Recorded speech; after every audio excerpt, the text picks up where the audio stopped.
আসসালামু আলাইকুম আরহামতুল্লাহ। সুপ্রিয় সকল ভিউয়ার্স, 2023 সালে যারা অনার্স দ্বিতীয় বর্ষ পরীক্ষার ফলাফলে অসন্তুষ্ট রয়েছেন, সো আপনাদের বোর্ড চ্যালেঞ্জের আবেদন শুরু হয়ে গেল।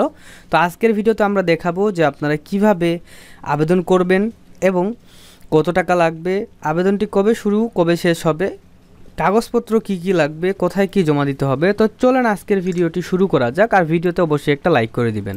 তো সর্বপ্রথম আপনাদেরকে আমি বলতে চাই যে যারা আপনাদের 2021-22 শিক্ষাবর্ষে ছিলেন, তারা 23 সালে অনার্স দ্বিতীয় বর্ষ ফাইনাল পরীক্ষা দিয়েছিলেন। আপনাদের রেজাল্ট কিন্তু দু একদিন আগেই কিন্তু প্রকাশ করেছে। তো ওই পরীক্ষায় যদি আপনি ফেল করেন কিংবা রেজাল্ট খারাপ আসছে, ওই সাবজেক্টগুলোই শুধুমাত্র আপনি বোর্ড চ্যালেঞ্জের আবেদন করতে পারবেন। তো 2023 সালের অনার্স দ্বিতীয় বর্ষ পরীক্ষার প্রকাশিত ফলাফলের উত্তরপত্র পুনর্মূল্যায়নের আবেদন প্রসঙ্গে দেখেন, শুধুমাত্র প্রকাশিত ফলাফলের উত্তরপত্রটাই মূল্যায়ন করতে পারবেন, অন্য কোনো উত্তরপত্র মূল্যায়ন করতে পারবেন না। তো দেখেন আবেদনটি কবে শুরু হবে। 2 জুন 2025 তারিখ সকাল 10টার সময় আবেদনটা শুরু হবে এবং আবেদনটা চলবে 22 জুন 2025 তারিখ বিকেল 4টা পর্যন্ত। ক্লিয়ার? মানে 20 দিন আপনারা কিন্তু সময় পাচ্ছেন। 2 জুন থেকে 22 জুন 2025 তারিখ বিকেল 4টা পর্যন্ত কিন্তু আপনারা অনলাইনে আবেদন করতে পারবেন এবং নগদ বা বিকাশ বা রকেটের মাধ্যমে টাকা জমা দিতে পারবেন। ক্লিয়ার? কিভাবে আবেদন করতে হবে আমরা ভিডিও শেষে বলতেছি, সমস্যা নাই। তো আপনারা টাকা নগদ বিকাশ রকেটের মাধ্যমে পেমেন্ট করতে পারবেন, ব্যাংকে গিয়ে পেমেন্ট করার কোনো প্রয়োজন নাই। এবং দেখতে পাচ্ছেন ফলাফল পুনর্মূল্যায়ন ফি প্রতি পত্রের জন্য 1200 টাকা, মানে 1200 টাকা করা হয়েছে।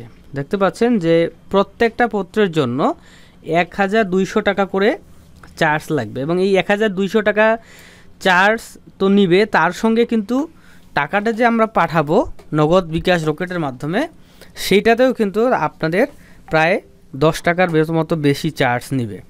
ক্লিয়ার? অর্থাৎ 1210 টাকা আপনার কিন্তু জাতীয় বিশ্ববিদ্যালয়কেই দিতে হবে প্রত্যেকটা পত্রের জন্য।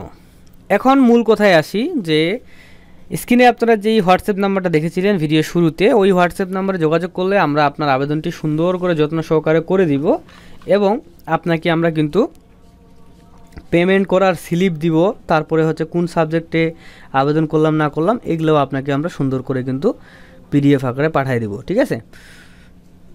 তো যাই হোক, এখন মূল কথায় আসি যে বোর্ড চ্যালেঞ্জ করলে আসলেই কি কার্যকর হয় না হয় না। বিষয়টা দেখেন, জাতীয় বিশ্ববিদ্যালয় কর্তৃপক্ষ যখন 2025 সালের আগে ছিল, তখন কিন্তু ওইটা ছিল ফলাফল পুনর্নিরীক্ষণ। ঠিক আছে? নিরীক্ষণের আবেদন। আর এইটা ফলাফলের উত্তরপত্র পুনর্মূল্যায়নের আবেদন। মানে পুনর্নিরীক্ষণ মানে কি, আপনি নাম্বার পেয়েছেন কত, অনলাইনে নাম্বার কত পেয়েছেন, এইটা জাস্ট একটু চেক করে দেয়া হয়তো, কাজ শেষ। কিন্তু বর্তমানে উত্তরপত্রটাকে পুনরায় মূল্যায়ন করা হবে। মনে করেন যে একজন টিচার খাতাটা কেটেছে, কাটার পরে আপনাকে ফেল করে দিয়েছে, ঠিক আছে, পুনরায় আরেকজন টিচার দিয়ে খাতাটা কাটানো হবে, পুনর্মূল্যায়ন করা হবে। তারপর যদি আপনি পাস থাকেন তাহলে আপনাকে পাস দেওয়া হবে, যদি পাস না থাকেন তাহলে পাস দেওয়া হবে না। ক্লিয়ার? সো আপনার যদি মনে কনফিডেন্স থাকে বা নিজের ভিতরে আত্মবিশ্বাস থাকে যে আপনি পাস করতে পারবেন বা পাস করার যোগ্য, তাহলেই আপনি 1200 টাকা নষ্ট করবেন, অন্যথায় নষ্ট করার কোনো প্রয়োজন নাই। তো এইটাই ছিল ভিডিও, লাইক করে দিয়েন। আল্লাহ হাফেজ।